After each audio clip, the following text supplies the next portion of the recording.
23岁，真的是先希望就是也可以有工作啊。可是我就是比较希望说自己是能够在东部工作啦。但是现在这样子，东部的整个就业环境并不是说那么样的理想。回去也不知道能干嘛，你要种田又赚不了钱，然后你想要过就是还可以的生活，有一点勉强。之后的10年，我不但能够大声喊出这个叫哥伦法律部，然后别人也不会说吴小姐不好意思，你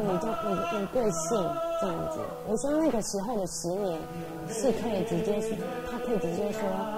哥伦你好这样子。现在真的是原住民的年轻人，其实对自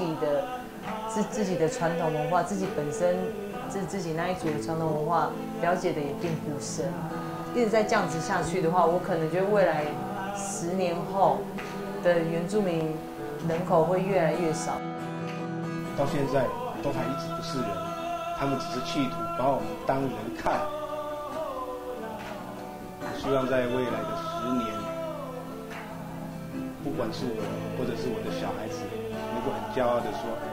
我是原住民，我是板上，我是台湾的主人。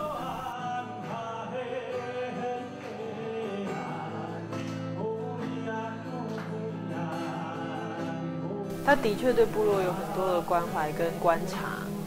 对，然后因为他花比较久的时间在部落，尤其在拍纪录片，其实是相当缓慢的观察，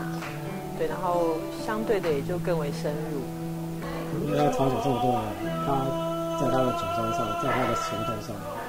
没有从来没有背叛过他这个想法，这是我看到的。其实跟马耀真的没有很熟，然后就是因为我常常会觉得看到很多认真的人，就会想要一起支持他，然后一起做对的事。所有人都没有竞选过，但是我们很努力做这个事，然后一起发声，一起奋斗。那我觉得不管1月14号结果如何，